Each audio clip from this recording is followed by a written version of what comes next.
in der U-Bahn fahren. Das klappt nicht.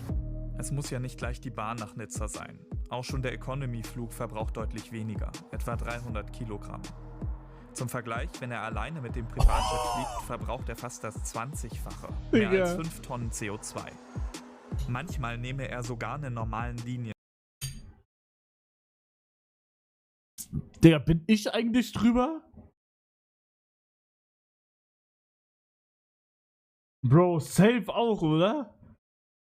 Scheiße! Ich bin safe drüber. Bruder, ich bin nach Madeira geflogen, zurück. Ja, Bruder, ich kann nicht mal alles aufzählen. Digga, Hamburg zurück, die auch jetzt wieder nur von Hamburg zurück.